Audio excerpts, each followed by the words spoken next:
Di Nusantara banyak sekali tempat-tempat keramat yang menurut kepercayaan itu dihuni oleh makhluk gaib atau sering disebut dengan istilah jin ataupun hantu. Pada pertemuan kali ini kita akan membahas bagaimana cara mendeteksi keberadaan makhluk gaib atau jin yang menghuni suatu tempat dengan cara yang sangat mudah sekali, yaitu tanpa ilmu gaib. Hal ini bisa dilakukan siapa saja tanpa harus indigo ya. Jadi siapa saja bisa melakukannya asal sesuai dengan petunjuk yang akan kami berikan. Simak investigasi kami.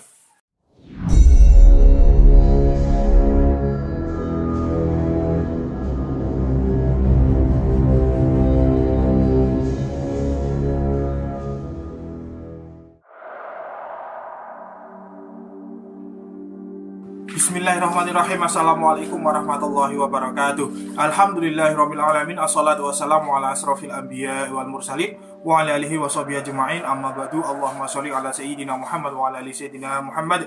Rabbi shrah li sadri wa yassir li amri wahlul 'uqdatam min lisani yafqahu qawli. Raditu billahi rabban wa bil islami dina wa bi Muhammadin nabiyya wa rasula. Rabbi zidni ilma warzuqni fahma. Amin. Selamat datang, selamat berjumpa kembali para pemirsa sekalian channel Spiritual 21, investigasi supranatural tanpa batas. Semoga sehat-sehat selalu. Manusia sesungguhnya itu telah dilengkapi sensor alami yang berfungsi itu untuk merasakan hal-hal gaib. Hanya saja banyak mereka yang tidak menyadarinya, pemirsa.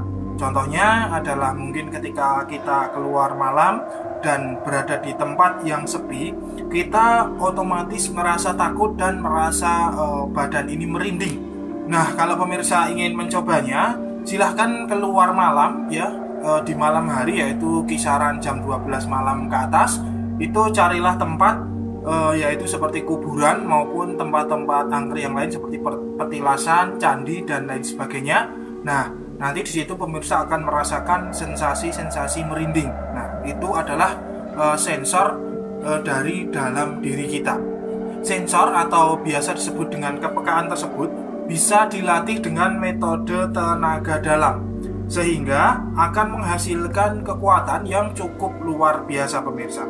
Bahkan kalau rajin latihan tenaga dalam, maka kepekaan akan semakin baik dan bisa terbuka indera keenamnya. Nah, bagi yang sibuk tidak ada waktu latihan tenaga dalam, mungkin karena latihan tenaga dalam ini membutuhkan rutinitas ya.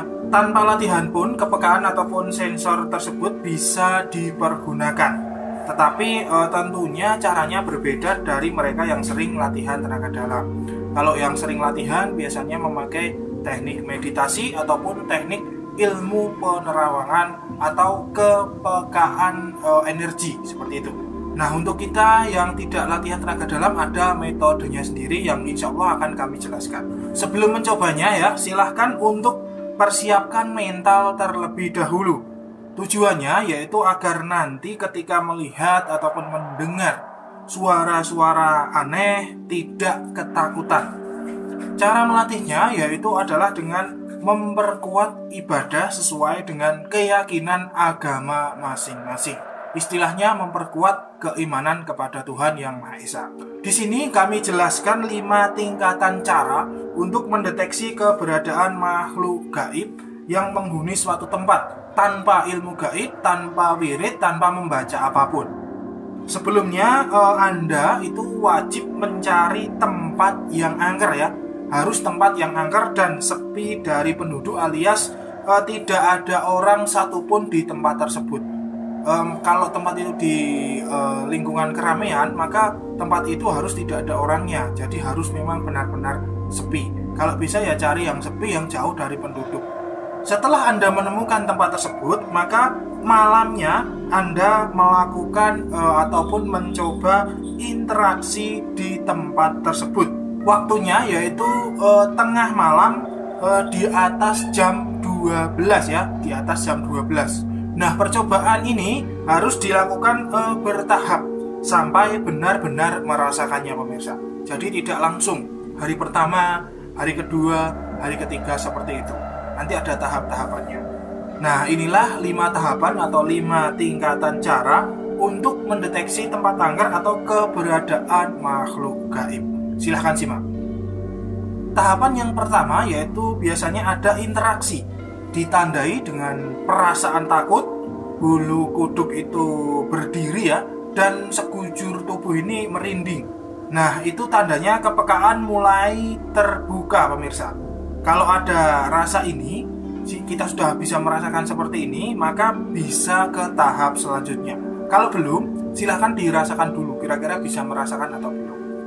Kemudian yang kedua, percobaan atau tahapan selanjutnya yaitu akan mencium bau-bauan yang aneh, yang tidak lazim. Misalnya seperti bau wangi melati, atau mungkin bau kemenyan ya, bau kemenyan dupa ataupun kemenyan yang lain. Kemudian bisa bau bangkai, terus bau ubi atau singkong goreng, terus kemudian bau pengus, itu bau kambing atau sapi atau kerbau ya. Padahal di tempat itu tidak ada binatang atau tidak ada apa-apa. Nah, setelah kita merasakan seperti ini, maka kita bisa lanjut ke tahap berikutnya. Kemudian yang ketiga, tahap selanjutnya, Anda akan mendengar suara-suara aneh. Mungkin suara itu seperti memanggil Anda, atau ada suara orang berbicara ataupun bisik-bisik sesuatu. Dan ini bisa juga ada suara yang sangat aneh dan sangat ramai seperti yang saya alami ya. Suaranya seperti pasar, jadi sangat ramai seperti itu. Padahal di situ itu nggak ada siapapun, kita hanya sendiri di situ, tapi kita bisa mendengarnya. Itulah nanti interaksi yang ketiga. Kemudian yang keempat, interaksi selanjutnya yaitu Anda itu akan merasa seperti disentuh ya, disentuh, dibelai atau mungkin dicubit ya. Padahal nggak ada satupun orang yang menemani Anda yang mencubit Anda. Jadi itu memang pengalamannya seperti itu. Saya juga dulu mengalami seperti itu ketika melakukan percobaan-percobaan interaksi dengan hal-hal gaib ya. Terutama hal ini di rumah angker. Kalau di rumah angker biasanya seperti itu, dicubit, dibelai ataupun disenggol-senggol. Nah, seperti itu ya pemirsa. Kemudian yang terakhir ini adalah yang kelima. Yang kelima ini adalah tingkatan terakhir dan Anda itu harus benar-benar siap. Tingkat 5 ini dulu sering saya lakukan untuk interaksi dengan penunggu suatu tempat tertentu. Caranya yaitu Anda silahkan tidur di tempat tersebut sendirian. Nah, nanti setelah Anda tertidur, nanti Anda akan mimpi aneh ya, mimpi yang aneh sekali di tempat tersebut. Pengalaman saya pribadi itu akan bertemu makhluk-makhluk yang berwujud aneh dan mengerikan ya. Dan kita itu bisa berinteraksi, yaitu kita bisa berbicara dengan mereka. Mungkin kita bisa menanyakan sesuatu, menanyakan nama mereka, alasan mereka tinggal di sini. Terus kemudian kita bisa titip pesan atau mungkin mereka bisa titip pesan ke kita. Nah, seperti itu.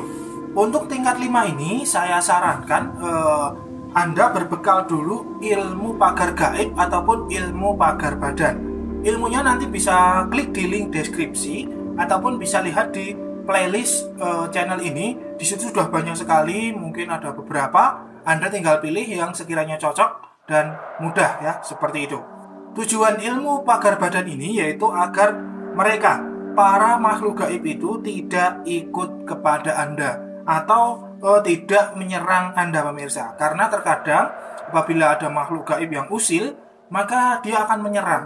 Tapi kalau kita punya pagar badan, pagar gaib, maka mereka akan tunduk. Biasanya kita bisa lebih mudah berinteraksi. Seperti itu. Itulah 5 cara untuk mendeteksi tempat angker atau mengetahui keberadaan jin-jin makhluk gaib atau penunggu suatu tempat. Yaitu harus sesuai dengan tahapan-tahapan ya. Harus urut terlebih dahulu. Jangan sampai Anda melompat-lompat karena resikonya sangat besar sekali. Saya sarankan kalau memang masih pemula, itu silahkan bawa teman terlebih dahulu. Nah, teman Anda ini kalian suruh memantau dari jarak yang ditentukan. Misalnya mungkin jarak 50 ataupun 100 meter dari tempat yang dimaksud. Atau mungkin bisa membawa kamera ya, jadi bisa dipantau secara jarak jauh kalau nanti terjadi apa-apa. Seperti itu. Kurang lebihnya mohon maaf. Mari kita tutup. Subhanakallahumma wa bihamdika asyhadu an la ilaha illa anta astaghfiruka wa atubu ilaik. Alhamdulillahirabbil alamin. Wabillahi taufiq wal hidayah wa ridha wal inayah. Wassalamualaikum warahmatullahi wabarakatuh. Salam spiritual.